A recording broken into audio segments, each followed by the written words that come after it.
저희 3단원 종합문제 10번 문제입니다.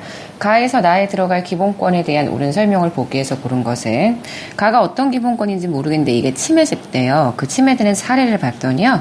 지방법원은 공무집행 방해죄 등으로 불구속 기소된 갑에 대해서 무죄를 선고했대요.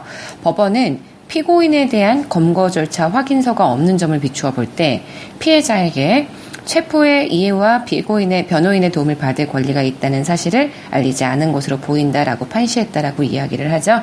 자, 여기 여러분 보시게 되면은 요건 현재 미란다의 원칙을 위배한 거라고 이야기를 해줄 수가 있을 거고요. 여기서는 피해자가 아니라 피의자 신분인 것 확인하실 수 있겠네요.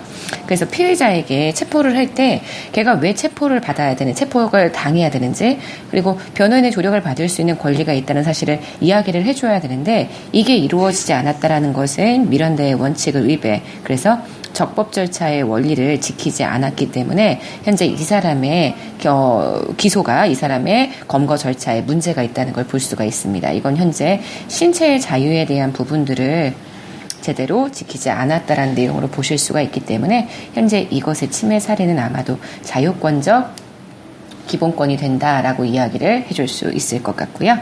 자, 그 다음 나의 행사 사례 보도록 할게요.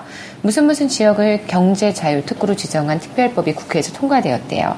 이 법에 의해서 무슨 지역에 속한 을의 토지는요, 본인의 의지와 관계없이 국가로 수용되었거든요. 그래서 을은 그 특별법의 처리를 요구하는 문서, 국가기관에 요구하는 바를 문서로 청원할 수 있는 권리죠. 그래서 요건 아마도요, 청원권을 행사한 거라고 보실 수가 있을 거고요. 이거는 나의 기본권이 침해됐을 때 그 침해를 구제할 수 있는 청구권에 대한 행사 사례라고 볼 수가 있을 것 같습니다. 기억부터 한번 가볼게요. 가는요, 헌법에 열거되어야 인정되는 개별적 권리? 아니요, 헌법에 열거되어야지만 인정될 수 있는 개별적 권리는 일반적으로 사회권에 대해서 사용하는 거고요. 우리가 자유권에 대해서 이야기할 때에는 얘는 포괄적인 권리, 뭐라고 설명하냐면요, 헌법에 열거되지 않아도 다 지켜줘야만 하는 포괄적인 권리라고 표현을 해주게 되죠. 니은이에요. 청구권은요, 침해된 권리를 구제하기 위한 수단적인 권리이다. 맞는 표현이고요.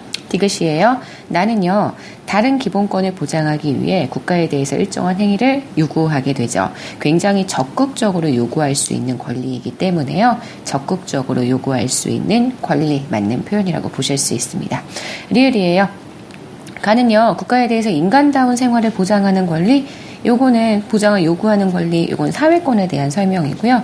나는 본질적으로 다른 기본권 보장의 전제 조건, 본질적으로 다른 기본권 보장의 전제 조건, 다른 기본권을 보장하기 위한 수단적 권리이기는 하지만요, 본질적으로 다른 모든 기본권을 보장하는 전제 조건, 기본권의 전제, 기본권의 가장 큰 틀이라고 이야기한다면 그건 인간으로서의 존엄 및 인간으로서의 존엄, 가치, 행복을 추구하는 권리가 일반적으로 들어가기 때문에요. 현재 리을은 X 되는 것 확인하실 수 있습니다.